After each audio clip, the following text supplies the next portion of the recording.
The night before my graduation, my father looked me straight in the eye and said, "Not a single person in this family will come to your ceremony." His words felt like a sentence, but I still clung to hope. Maybe he didn't mean it. Maybe they'd change their minds. But when my name was called the next day, 10 seats in the front row, each tied with a white ribbon, stood empty, like a spotlight on my shame. I could hear the whispers cutting through the applause. "Where is her family?" My hands shook as I clutched my cap, forcing a smile I didn't feel. And then my phone buzzed. A photo appeared. My parents and my sister lounging poolside in Palm Springs, cocktails in hand. Their laughter frozen in the screen, while I stood utterly alone. My name is Rachel Morgan. And in that moment, I realized the cruelest wounds aren't carved by strangers, but by the family who chooses not to stand beside you when it matters most. If you haven't subscribed to the channel yet, don't forget to hit subscribe, smash like button, and tell us in the comments where you're tuning in from. I stood in my room smoothing the navy blue graduation gown that hung by the window, trying to imagine myself walking across that stage tomorrow. For a moment, it felt real. Like maybe this would finally be the day my family looked at me and saw more than a shadow. The sound of leather creaking pulled me out of the thought. My father, Charles, lowered himself into the armchair in the corner of my room without asking, his presence filling the space before his words even reached me. He didn't look at the gown, didn't look at me. He just folded his hands over his knee, his voice dry as paper. "Tomorrow," he said almost casually, "no one in this family is coming to your graduation. Don't expect us." The words hung in the air, heavier than the heat outside. My throat closed. I clutched the edge of the gown, the fabric wrinkling under my grip. What I finally managed, my voice shaking. "Why? This is the day I've been working toward my whole life. Why wouldn't you?" He didn't flinch. His gaze stayed fixed on the floor, as if the grain of the wood mattered more than I did. Behind him, my mother Linda leaned against the doorframe. Her arms were crossed tight against her chest, her face a mask of indifference. She didn't speak. She didn't need to. The quick flick of her eyes toward him was enough, a silent signal telling him to continue. I heard a small snort. On the carpet by the dresser, my younger sister Vanessa was sitting cross-legged, phone in hand, the glow lighting up her perfectly done face. She didn't bother to look up when she said, almost under her breath, "Who even cares?" A smirk tugged at the corner of her lips as her thumb flicked across the screen. My chest tightened. I turned from one to the other, searching for a crack, a hint that maybe this was a cruel joke, but there was nothing. Just silence, just indifference. You don't mean that I whispered the words tumbling out before I could stop them. "Dad, please." "Mom, this is my graduation." I thought. My voice caught. I couldn't finish the sentence. "I thought you'd finally be proud." My father shifted the chair, groaning under him. "It's not about you, Rachel. We have other plans. Don't make it dramatic. Other plans." The words slammed into me like a fist. My knees felt weak, my hands trembling as I pressed the gown back against the hook on the window frame. I wanted to scream, to beg, to demand an explanation. But the weight in the room told me it wouldn't matter. They had already made their choice. I nodded stiffly, though my whole body felt like it was shaking. "Fine," I said, though it came out in a whisper. My mother's eyes flicked toward me, cold and unreadable, before she pushed off the doorframe and disappeared down the hall. Vanessa laughed at something on her phone, the sound slicing through me, careless and cruel. I stayed rooted there for a moment, the heat of humiliation burning my face, the sting of betrayal crawling under my skin. My father rose from the chair and left without another word, his footsteps fading down the hall until the house was silent again.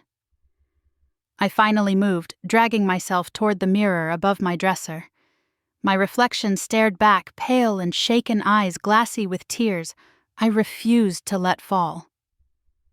I placed my hands on the dresser, leaned in close, and whispered to the girl staring back at me, Tomorrow, whether they're there or not, I'm walking that stage. I'm not stopping now.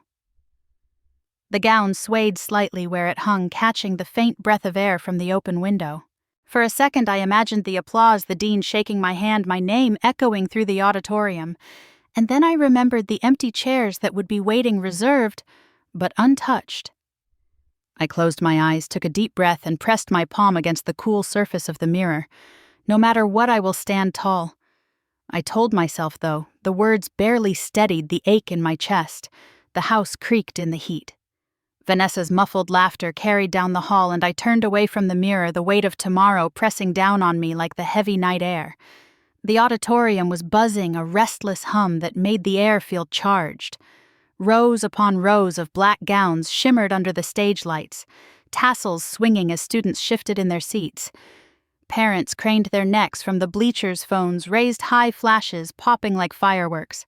I sat frozen in the middle of it all, clutching the stiff edges of my cap, the fabric of my gown sticking to the back of my neck from sweat and nerves.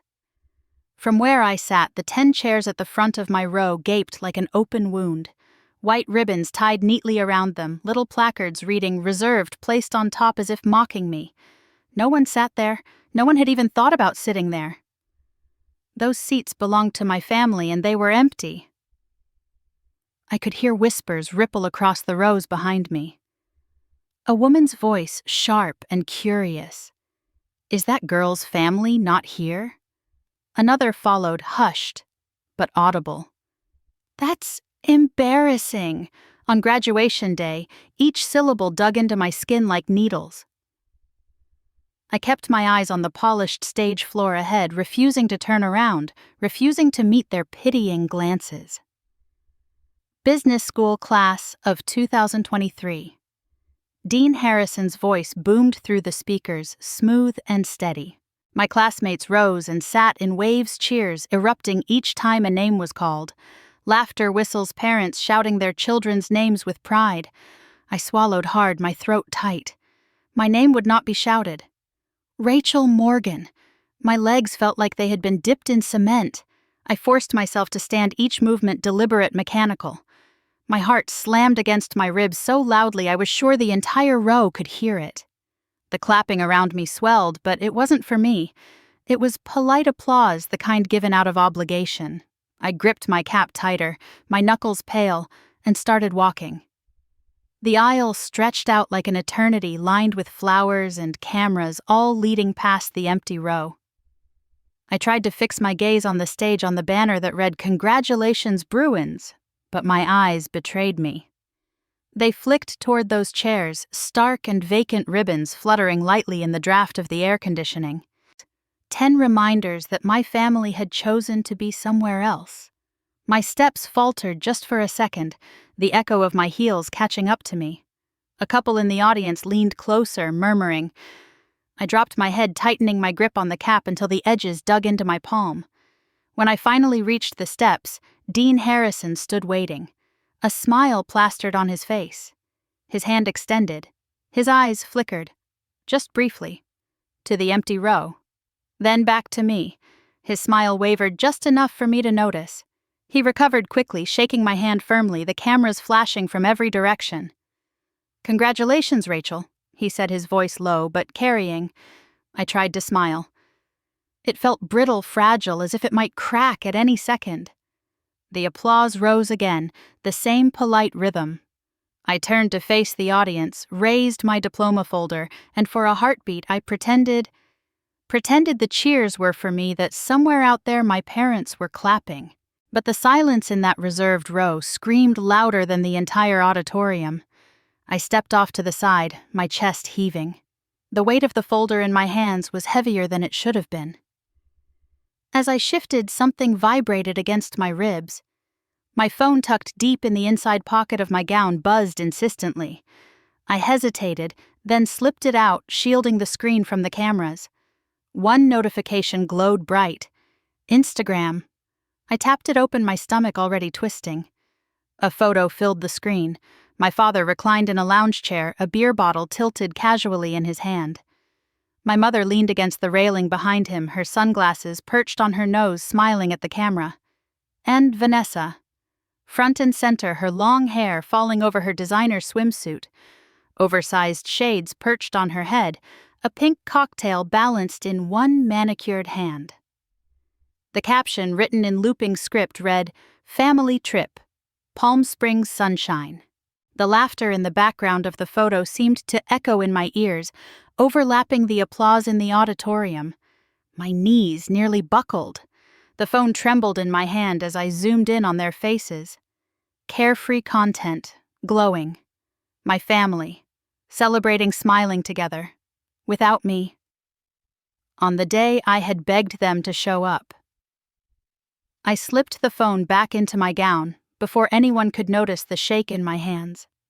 My vision blurred as tears pressed at the corners of my eyes, but I forced my head up, forcing the corners of my mouth into something resembling a smile. The cameras flashed again, capturing the image of a proud graduate, while inside I felt like I was breaking apart piece by piece. The line moved forward. Another name was called. Another round of cheers thundered through the hall. I stepped back into place with the other graduates, the folder clutched to my chest. Around me, students leaned into their parents for hugs. Bouquets were passed from hand to hand. Families cried and laughed. The smell of roses and carnations hung in the air, sweet and suffocating. I stayed perfectly still, my diploma pressed against me like armor. I kept my chin high, my tears hidden, my breath shallow. No one needed to see how hollow I felt. The ceremony continued, names rolling on cheers, rising and falling.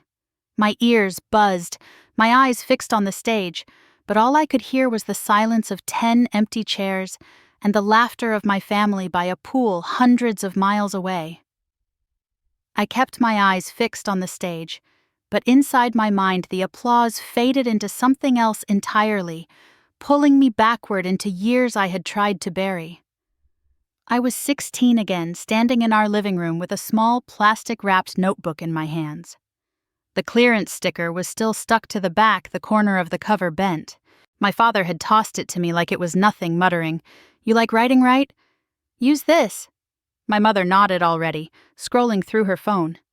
I forced a smile, whispered thank you, and tried not to notice how quickly the moment dissolved into chatter about errands and dinner. There was no cake, no music, just me clutching a discounted notebook and pretending it mattered. 2 years later, the house looked unrecognizable. Balloons filled the ceiling. Fairy lights twinkled across the backyard, and the bass from the rented speakers shook the windows. Vanessa had just turned 18. Everyone from her school crowded our living room, laughing, taking selfies. My father strutted in with a shiny Apple bag, pulling out the newest iPhone wrapped with a bow. Vanessa screamed with joy, throwing her arms around him while guests clapped and whistled. I stood near the wall, a paper plate sagging under a melting slice of cake, the sweetness sticking to my tongue like glue. Nobody noticed when I slipped out early, the sound of cheering echoing behind me. I blinked hard, trying to stay present, but the memories kept dragging me deeper. I was 17, sitting at my small desk when I tore open a thick envelope stamped with the UCLA crest. My hands shook as I read the words, "Congratulations, you have been awarded a full scholarship." I ran into the kitchen, breathless, shoving the letter toward my father as he sat at the table, crossword in hand. "Dad, I got it. 4 years, all paid for. I did it." He glanced at the letter, then back at his puzzle. "Good," he said flatly. "That's less money for us to worry about." He went back to his pen, the sound of it scratching across the page louder than my heartbeat. My excitement collapsed into silence. I folded the letter back into its envelope and walked upstairs, holding it against my chest as if maybe my own arms could supply the hug he wouldn't give. Another memory bled into the next. Summer camp, Big Bear Lake. I was climbing the rock wall when my foot slipped. Pain shot through my arm as I hit the ground, my elbow swelling, turning a sick shade of purple. Counselors rushed me to the med tent. When my mother finally arrived, I thought she'd panic, cradle me, call me her baby. Instead, she sighed, shaking her head. "You're stronger than this, Rachel. Don't make a fuss." Then she turned to chat with another parent about their upcoming vacation. I sat alone, my arm throbbing until a counselor finally insisted on taking me to urgent care. The bitterness of that moment had barely dulled by the time a year later Vanessa tripped at the park and scraped her knee. Just a scratch, barely bleeding. My mother shrieked like she'd been shot, scooped her up, and rushed to the ER. When they came home, Vanessa sat on the couch with a bandaged knee licking chocolate ice cream straight from the carton, my mother stroking her hair and whispering, "My poor baby." The audience around me roared for another graduate's name, pulling me back to the present. My diploma folder was heavy in my hands, but heavier still was the pattern stitched into every year of my life. The ignored birthdays, the brushed-aside achievements, the broken bone dismissed the endless spotlight on my sister's smallest triumphs. I felt my jaw tighten, the sting of tears still threatening, but held back. The empty row at my graduation wasn't a shock, not really. It was the final drop in a glass that had been full for years. My thoughts whispered steady and bitter as I stared at the sea of cheering families. This wasn't new. This wasn't sudden. My family's absence at my graduation wasn't a betrayal born overnight. It was the inevitable conclusion of a lifetime of being overlooked, of being the daughter who never counted enough to clap for. I straightened my back, pressing the folder against my chest like armor. Around me, classmates hugged their parents, flowers were thrust into arms, cameras flashed to capture moments of pride. I stood still silent, my hands trembling, but my face composed. This I thought was always going to happen. The stage lights burned hotter, the ceremony rolled on, and I let the memories settle into my bones, each one a reminder that the empty chairs in front of me were never truly mine to fill. The side hall smelled faintly of roses and champagne, the kind of sweetness that clung to your throat. String lights draped across the ceiling, casting everything in a warm glow, and the low hum of voices bounced off the polished walls. My classmates laughed, posed for photos, wrapped their arms around their parents. I stood with a glass of champagne in my hand, forcing my smile to match theirs, pretending the ache in my chest wasn't swallowing me whole. "Ladies and gentlemen," Professor Karen White's voice cut through the chatter. She lifted her glass, her silver bracelet catching the light. "I want to raise a toast to Rachel Morgan. Not only did she graduate at the top of her class, but she showed a determination and brilliance that inspired every one of us in the business school. Rachel, I am so proud of you." A wave of applause filled the room. Some clapped politely, others cheered louder. Karen smiled at me warmly, her eyes soft with genuine pride. I lifted my glass, nodding my lips, stretching into a grin that felt almost real. But then behind the clapping, the whispers threaded in like sharp needles. Where's her family? Not even her parents showed up. That's heartbreaking. Poor girl. I gripped the stem of the glass harder, the coolness grounding me, but their words lodged themselves under my skin. I imagined them being repeated tomorrow next week, in hushed tones at alumni events. Rachel Morgan, the girl whose family didn't care enough to come. Flashbulbs went off. A group of students gathered me into a photo, the arms of classmates tightening around my shoulders, their smiles wide. I raised my glass high, leaned into the pose, but my eyes felt vacant. The hollowness impossible to hide if anyone looked closely enough. "Rachel," someone called, thrusting a bouquet of roses into my arms. I thanked them, my voice thin, and posed again, the flowers pressed awkwardly against my chest. The scent made my stomach twist. My classmates laughed, their parents wiping proud tears, the sound of joy thick in the air. And I stood there smiling with my teeth, my heart breaking in silence. "Breathe," I told myself. "Just keep breathing." I stepped back, slipping away toward the edge of the room. I watched a father lift his daughter onto his shoulders for a photo, both laughing as the camera clicked. A mother wrapped her arms around her son, lipstick smearing onto his gown as she kissed his cheek. A family clustered together holding signs with their graduate's name.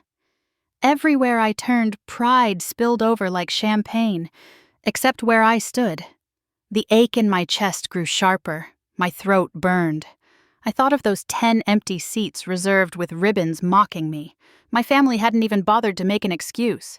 They were lounging by a pool with drinks in their hands while I stood alone in a room full of noise. I nearly jumped when I felt a hand on my back, gentle, steady. "Hey," David's voice was low, close to my ear. "You're not alone." "I'm right here." I turned slightly, meeting his eyes. He wasn't smiling. Not the kind of forced smile I'd been wearing all night. His gaze was steady, firm, carrying something solid I could lean on. I nodded quickly, swallowing hard, afraid that if I spoke, the dam would break. Another classmate waved us over for a group shot. David slid his arm around my waist, anchoring me, and we stepped into the frame. Cameras clicked, flashes lit up the room. I tilted my head raised, the bouquet widened my smile. The photographer said, "Perfect." "Hold it." I held it. I held it for the camera, for my classmates, for the strangers who would scroll past the picture online. My cheeks ached from the effort, my jaw tight. Inside, though, my chest felt hollow. My eyes, I knew, betrayed it all. They looked straight through the lens, glassy and empty, as if the real me had already slipped out of the frame. The crowd clapped again. Laughter swelled, and I stood there in the center of it, clutching flowers that weren't mine to want, wearing a smile that didn't belong to me, wondering how much longer I could keep holding myself together. The morning light pushed through the blinds in thin, accusing lines, striping the floor of my apartment in Westwood. I rolled over my head, still heavy from the night before, the faint smell of champagne clinging to my hair and gown bag tossed carelessly on the chair. My phone buzzed against the nightstand, rattling so loudly it seemed to demand attention. At first I thought maybe it was one of my classmates sending a group photo or tagging me in a congratulatory post. For one fragile second I let myself believe it could be something good. I reached for the phone with a small flicker of hope. The voicemail icon glared back at me. My stomach tightened. I pressed play. "Rachel." My grandmother's voice crackled through the speaker, brittle and sharp. "Do you have any idea how much shame you brought on this family yesterday? 10 seats sitting empty for everyone to see. The neighbors are already asking questions. You made us all look like fools." The message ended with a click, leaving silence heavy in its wake. My chest constricted. I stared at the phone, waiting for the sting of her words to fade, but they lingered, burrowing deeper. Another buzz. A text this time. "Aunt Caroline. Don't be selfish. Vanessa is under so much pressure right now. She needs you more than ever." The words lit up the screen in bright blue bubbles, cold and blunt. Selfish. That word again, like a whip crack I'd heard since childhood. Before I could even set the phone down, another notification chimed. "Uncle Robert. Are you really going to let your own blood drown? What kind of sister turns her back when family is sinking?" I read the message 3 times, my throat dry. Not a single word about the graduation, not a single acknowledgement that I had walked across that stage alone. No congratulations. No, "We're proud of you." Just demands. Accusations. I swung my legs off the bed, pressing my feet against the cool floor, trying to ground myself. The phone buzzed again, vibrating against my palm, but I didn't check it. I couldn't. I already knew what it would say. The images from yesterday slammed back into my mind. The empty chairs tied with white ribbons, the whispers of strangers, the Instagram photo of my family poolside in Palm Springs. Their smiles had been wide, their glasses raised high while I stood under glaring lights pretending to belong. I sat hunched on the edge of the bed, clutching the phone so tightly my knuckles ached. My breath came shallow, my pulse thudding in my ears. Another voicemail notification appeared. Against my better judgment, I pressed play. "Rachel," Grandma Rose again, her voice firmer now. "This isn't just about you. You embarrassed all of us. You need to make things right. Help your sister. Don't let the family's name sink further." Her words wrapped around me like chains.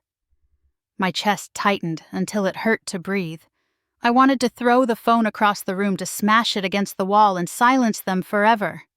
Instead, I set it face down on the nightstand and buried my head in my hands. The sting of tears finally broke free, sliding hot and fast down my cheeks. David stirred beside me, his voice groggy. "What's going on?" I shook my head quickly, wiping my face with the heel of my hand. "It's nothing." He sat up, his brow furrowed as he reached for the phone. I tried to stop him, but he was faster. He listened to the voicemail, his jaw tightening with every word. By the end, his face was hard, his eyes dark. "Unbelievable," he muttered. "They leave you sitting in front of an entire auditorium and now they're blaming you." I looked down at my hands, twisting the hem of my t-shirt until the fabric stretched. "They've always done this," I whispered. "Somehow it always ends up being my fault." David pulled me against his chest, his hand stroking the back of my hair. "No, Rachel. This isn't you. This is them. They're twisting it because they can't face what they've done." I wanted to believe him, but the chorus of voices in my head was louder. Selfish. Shameful. Embarrassment. The phone buzzed again on the nightstand, face down, insistent. My pulse spiked. I couldn't bring myself to look. I stayed there, pressed against David, my body trembling. The sunlight pouring in too bright, too harsh. The celebration from yesterday felt like a cruel joke, now nothing more than a photo op where my smile was plastered on while my insides fell apart. As the phone buzzed once more, sharp and relentless, I realized something that chilled me to the bone. They weren't done. They would never be done. I closed my eyes, clutching David's shirt in my fists, and tried to steady my breathing. For the first time since the ceremony, I understood that the empty chairs weren't the end of the humiliation.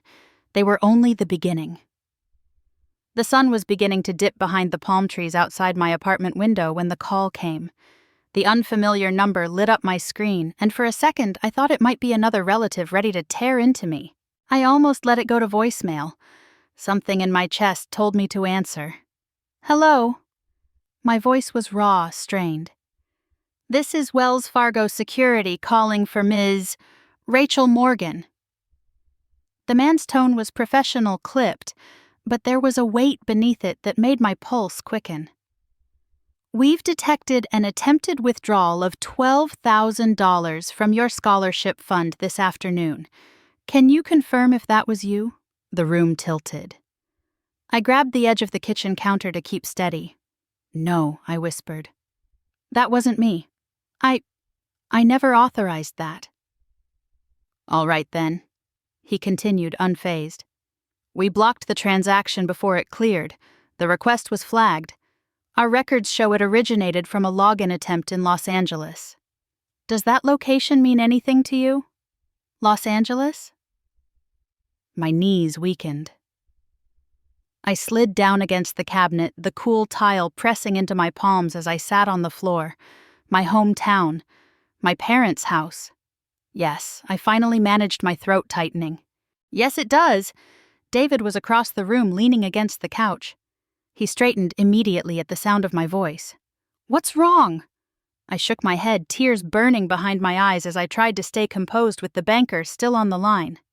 "What happens now?" "We'll need you to update your passwords, security questions, and authorize fraud monitoring on this account. I also strongly recommend filing a police report. Would you like me to email the steps?" "Yes, please," I said faintly. He confirmed a few more details, then ended the call with the same professional calm he'd started with. My phone slipped from my hand as the silence of the apartment rushed back in. David knelt beside me, his eyes searching my face. What did they say? I drew in a shaky breath. Someone tried to take $12,000 from my scholarship fund. They stopped it before it went through. The login came from LA. His jaw clenched. He didn't need to say it. We both knew who lived in LA. "Rachel," he said carefully. "This has your family written all over it." I pressed the heels of my hands to my eyes, shaking my head. "Why would they?" My voice cracked. "Why would they do this to me?" He didn't answer. He didn't have to. My phone buzzed again, vibrating against the tile. I grabbed it, heart hammering. The caller ID lit up. "Mom!" My hand trembled as I swiped to answer. "Hello? Rachel." Linda's voice rushed out, sharp, impatient. "Don't make this bigger than it is." I sat upright, my back pressed against the cabinet. "What are you talking about?" "You know what I'm talking about," she snapped. "The bank. The call you just got. This isn't theft. We're family. We were just helping Vanessa with something important. Don't be dramatic." For a moment, all I heard was the pounding in my ears. My own mother calmly justifying stealing from me. "That's my money," I said. My voice trembling but growing louder with each word. "My scholarship. My savings. You had no right." "Stop acting like a victim," she hissed. "You've always had more than you needed. Vanessa's struggling. We're her parents. We're supposed to help her." "You're supposed to help too." I pulled the phone away from my ear, staring at the screen as if it might explain how the woman who raised me could sound like a stranger.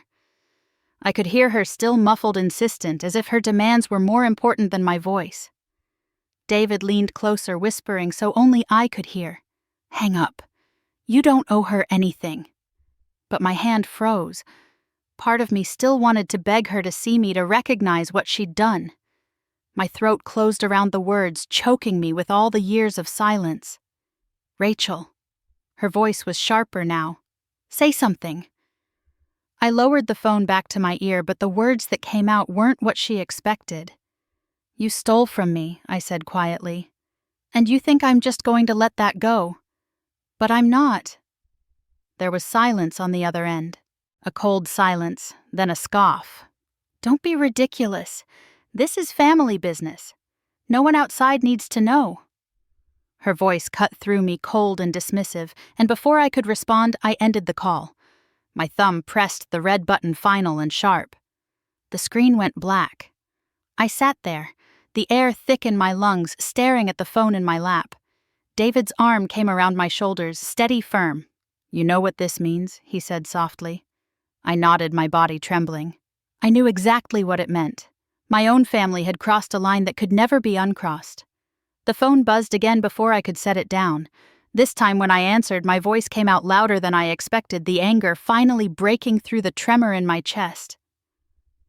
"That's my money. No one is allowed to touch it." For a beat, there was silence. Then my father's voice thundered through the line. "Watch your tone. You've always been given more than enough. Scholarships, awards, handouts. You think you got here alone? You owe this family." I gripped the phone tighter, my knuckles straining white. "I worked for every single thing I've earned. You didn't give me any of it. Don't lie to yourself," Charles barked. "You wouldn't be where you are without us. You're so ungrateful." And then Vanessa's voice pierced through, high and frantic. "Rachel, please, I need this. Just 12,000. Do you want me to lose everything? You'd let your own sister drown? Is that what you want?" My heart slammed against my ribs.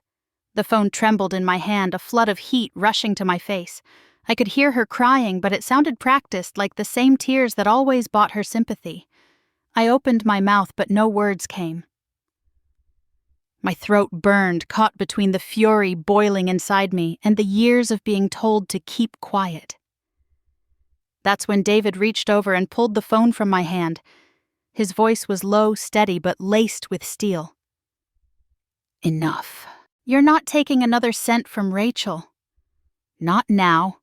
Not ever." There was a stunned pause on the other end. I could almost see their faces, the disbelief that someone was standing in the way.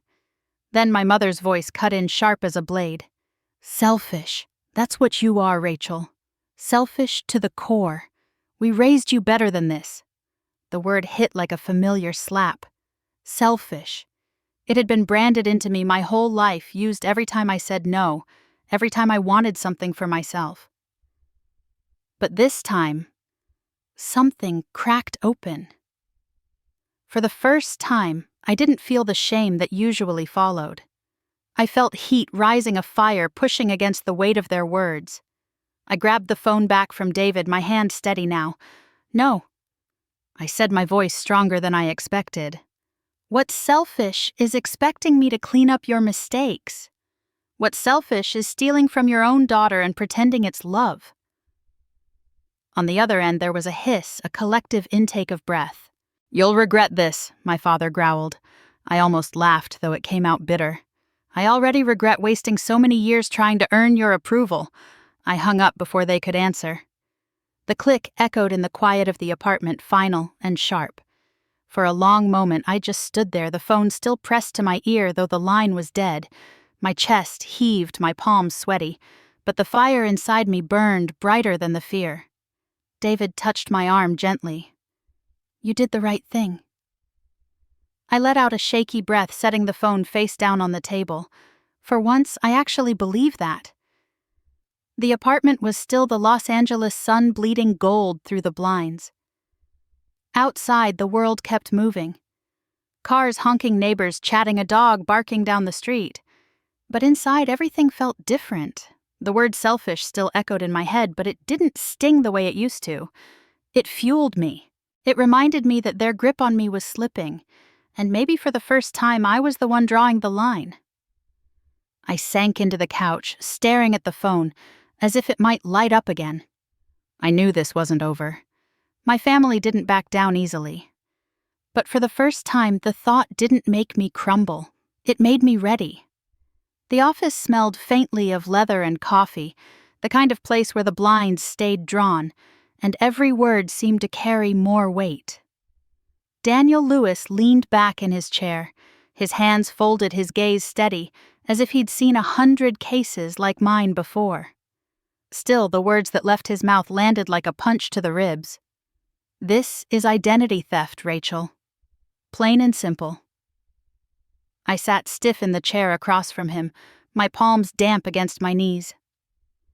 David sat beside me, leaning forward, his arms crossed tight, ready to jump in at any moment. Daniel continued, his voice calm but firm. "I don't care that it's your parents. If they accessed your funds without authorization, it's a crime. Under California law, they could be prosecuted. Bank records already show the attempted transfer. You need to protect yourself." The word prosecuted rang in my ears, cold and terrifying. My parents in handcuffs, my mother's face in a mugshot, my father stone-faced in a courtroom. The image made me shiver, but not entirely from fear. "But they're my family," I said quietly, almost to myself. "My parents. My sister. I don't know if I can—" Daniel leaned forward, his elbows on the desk. "Rachel, listen to me. Family doesn't excuse breaking the law. If they were strangers, you wouldn't hesitate to act. They're counting on you to feel guilty, to stay silent so they can do it again. Are you prepared to let them?" I looked at him, my throat dry. I thought about the empty chairs at my graduation, about the photo in Palm Springs, about my mother's voice hissing selfish through the phone. I thought about the trembling in my father's voice when he said, "You'll regret this, not because he cared, but because he believed I still owed him." My hands balled into fists. "No, I'm not letting them take from me again." David's hand brushed against mine, steady and reassuring. "Good," he said softly. Daniel nodded, sliding a folder across the desk. "Then let's start here. Sign the authorization. I'll work with the bank, file the fraud report, and lock down your accounts. If they try again, it'll trigger an immediate investigation. And Rachel? If this escalates, we'll be ready." My fingers hovered over the pen. A storm raged inside me. Guilt, anger, fear. But beneath it all, a strange calm. Like for the first time in years, I had the chance to stop playing their game. I picked up the pen. My hand shook as I scrawled my signature across the line. The scratch of the ink against the paper was louder than the traffic outside, louder than the hum of the air conditioner. It was final. Binding. Daniel took the folder, sliding it back into his briefcase. "That's it. You've drawn the line." I exhaled slowly, as if I'd been holding my breath for years. My shoulders sagged, the tension finally releasing. I felt lighter, though the fear still lurked in the corners of my mind. We stood, and Daniel walked us to the door. "Rachel," he said as I reached for the handle. "I've seen clients lose everything because they didn't act against the people closest to them. Don't second-guess yourself. You did the right thing." I nodded, unable to speak, my throat thick with emotion. Outside, the San Diego sun hit me like a wave, warm and blinding. I blinked into the light, inhaling deeply. The air smelled of salt from the ocean, sharp and alive. For the first time, the weight pressing on my chest loosened. David slipped his hand into mine. "You okay?" "I don't know." I admitted, my voice unsteady. "But I think I will be." We walked toward the car, the city buzzing around us. People laughing on the sidewalks, couples pushing strollers, businessmen on phones. Life moved on, indifferent to the storm inside me. But for the first time, I wasn't drowning in it. I slid into the passenger seat, closed my eyes, and let the breath I'd been holding escape. The guilt that had always chained me to them didn't vanish completely, but it cracked. And in the cracks, something new began to take root. For the first time in my life, I felt free enough to imagine a future that wasn't tied to their control. The restaurant smelled of polished wood and expensive wine, the kind of place where the lighting was low enough to hide tension but bright enough to remind you of the price on the menu. David and I were seated across from my parents, and Vanessa, the white tablecloth between us, as wide as a canyon. For the first 10 minutes, no one dared cross it. My father commented on the heat wave, my mother asked about traffic on the 405. Vanessa stirred her water with the straw like she couldn't be bothered. Not one of them mentioned my graduation. Not one word of acknowledgement for the ceremony that had just passed. The waiter poured sparkling water into crystal glasses, and the silence stretched until my father finally cleared his throat. He straightened in his chair, his voice formal, rehearsed. "Vanessa has something she'd like to share." Vanessa perked up instantly, as if the whole dinner had been building toward this moment. She pulled a glossy folder from her purse, sliding it onto the table like a magician revealing a trick. The gold letters on the front read, "Vanessa Lux." She smiled, the kind of smile that had always opened doors for her, the kind that made teachers bend rules and neighbors offer favors. "I've launched my own fashion brand," she announced proudly, opening the folder to reveal mock-ups, sketches, and glossy images of handbags and dresses. "It's going to be high-end luxury streetwear. All I need is a little help to get it off the ground." My father nodded at me, his expression expectant. "She's put a lot of thought into this. You'll see." Vanessa flipped through the pages with manicured fingers, her voice dripping confidence. "Rachel, if you contribute $75,000, you'll own 40% of the company. It's practically guaranteed profit once it takes off. You'd be investing in your own sister." The number hit the table like a dropped weight. 75,000. My pulse quickened. I glanced at David, who kept his jaw tight, eyes locked on the papers. I reached into my bag and pulled out a thin stack of documents I'd brought just in case. Slowly, I laid them on top of her folder. "3 banks have already reviewed your business plan," I said evenly. "Wells Fargo, Bank of America, Chase. All 3 declined you for financing." Do you want to know why? Vanessa blinked, her smile faltering. "They don't see the vision yet. They cited lack of experience, no proven revenue, and high risk." I cut in my tone, cold steady. "That's not vision. That's a gamble. And you want me to bankroll it because you know I have savings from my scholarship and graduation awards." Her face flushed red. She snapped the folder shut, her voice rising. "Why do you always have to tear me down? I'm trying to build something." My mother leaned forward, her voice sharp with urgency. "Rachel, this is your chance to help your sister. Family supports family. You can't expect her to do this alone." I met her gaze, unblinking. Family doesn't ambush someone at dinner and demand $75,000 like it's pocket change. This isn't an opportunity, this is a trap. The table fell silent.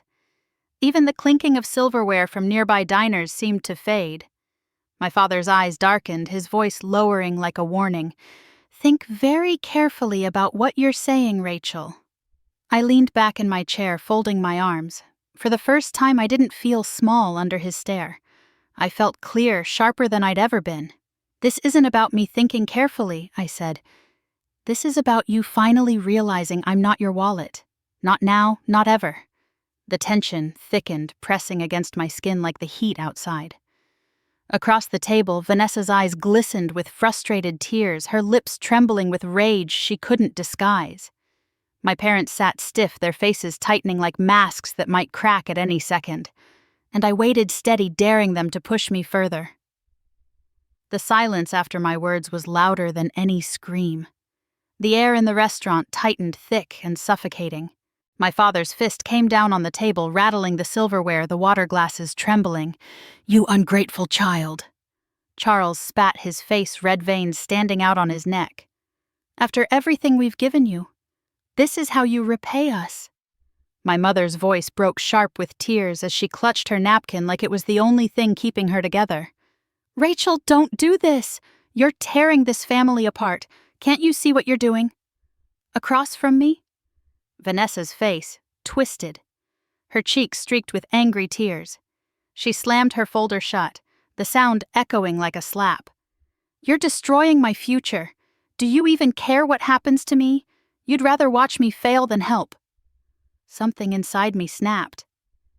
The fear that had always kept me small burned away, leaving only clarity. I pushed back my chair, the legs scraping hard against the polished floor, and stood tall. My voice came out steady, sharp enough to cut through all their noise. "I am not this family's wallet anymore. Not now, not ever again." The words hung there, cold and final. My father froze, his mouth opening then closing like he couldn't believe I'd dared to speak back. My mother's sobs turned into gasps, her eyes wide with betrayal, as if my defiance was worse than their theft. Before I could falter, before the guilt had a chance to crawl back in, David rose beside me. His hand slipped firmly into mine, grounding me. He faced them with eyes like steel. "She's not alone," he said, voice low but unshakable. "Not anymore." The weight of his words pressed against the table like a gavel. My family sat in stunned silence. For once there were no commands, no insults, no quick demands for more, just the echo of their own powerlessness. I held David's hand tighter, my pulse thundering in my ears as we stepped away from the table. My heels clicked against the marble floor, each step louder than the last, slicing through the suffocating quiet we left behind. The restaurant seemed to pause with us. Conversations at other tables slowed, forks stilled midair, and eyes followed as we walked past rows of pristine white tablecloths and polished wine glasses. I didn't look at anyone. I kept my chin high, my gaze forward. Behind me, I thought I heard my mother's muffled sob, the scrape of my father's chair, as if he wanted to lunge after me. But he didn't. None of them did. We reached the door. David pushed it open, and the humid Los Angeles night rushed in, carrying with it the muffled sounds of traffic and the distant wail of a siren. The city air wrapped around me, heavy but alive, and I breathed it in like oxygen. My hand tightened in David's. My chest heaved, the adrenaline flooding out of me, leaving a strange emptiness in its place.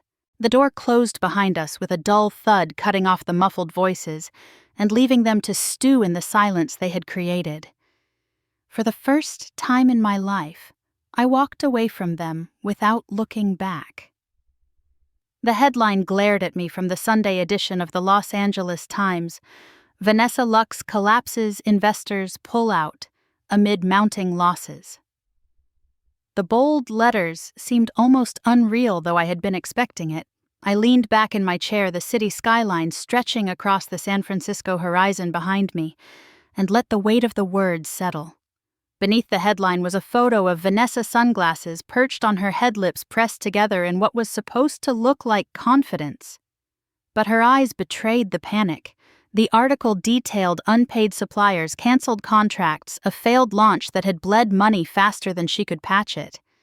Investors once dazzled by her charm had fled. I scrolled through my phone. Social media was buzzing, and not in her favor. Former classmates posted memes, screenshots of her past, bragging captions dripping with schadenfreude. "Remember when she said she was going to be bigger than Gucci? Guess not." Others commented, "All that showing off now gone." Even neighbors back in Los Angeles couldn't resist. Someone uploaded a video of the family's house, the "for sale" sign planted firmly in the lawn. The caption read, "From cocktail parties to foreclosure. Karma always comes back." That house, once valued at $800,000, was now listed as collateral in a desperate attempt to cover debts. My parents had signed the papers themselves, mortgaging the only piece of stability they had left. My phone buzzed again. A call this time. I didn't want to answer, but the name flashing on the screen forced me to. "Rachel!" My father's voice came through rough and bitter. "You could have prevented this. If you'd helped your sister, none of this would have happened." I stayed quiet, listening to his heavy breathing, the strain in his voice. My mother's muffled sobs bled into the background, Linda trying to speak through the static. "You abandoned us, Rachel. How could you do this to your own family?" The words no longer pierced the way they once did. They slid off, leaving only a cold certainty in their place. I lifted the phone closer and spoke clearly, each word steady as stone. "No. You abandoned me. Long before this. You chose her. You left me behind." There was silence on the other end. Then a sharp exhale, my father's anger simmering into something I couldn't quite name. Resentment, maybe. Regret he'd never admit. I ended the call before they could say more.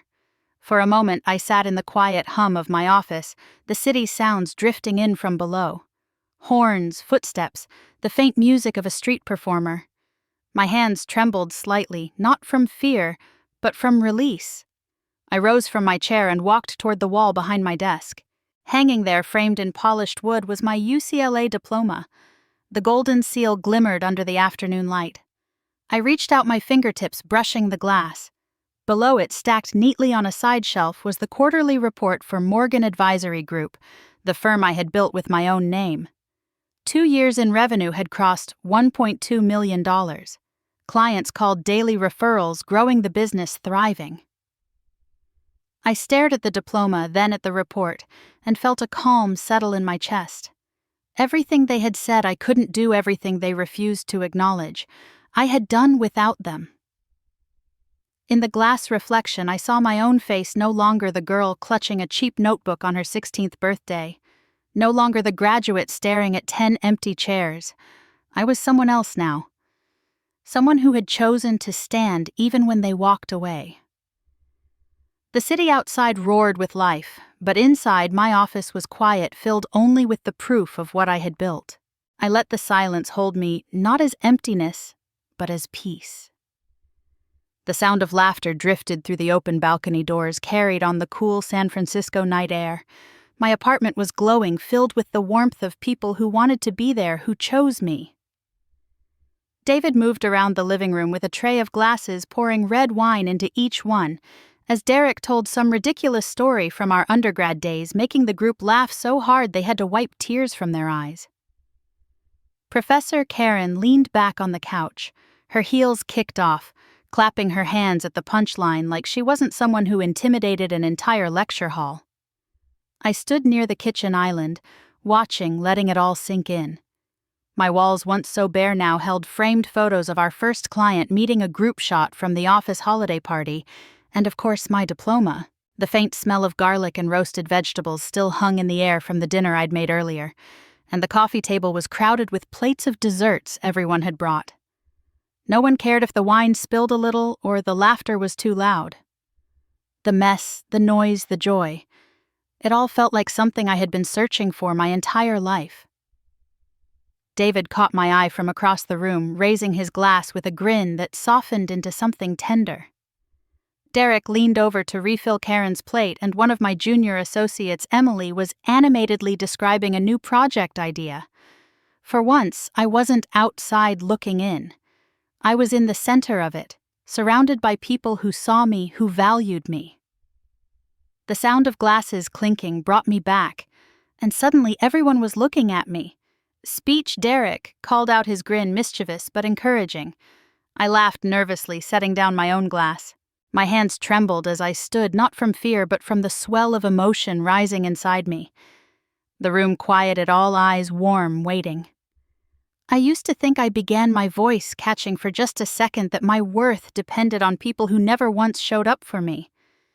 I thought if I worked hard enough, achieved enough, maybe they'd finally see me. But they didn't. And they won't. I paused, my chest tight, then let out a breath I didn't realize I'd been holding. And that's okay, because tonight I see what I have.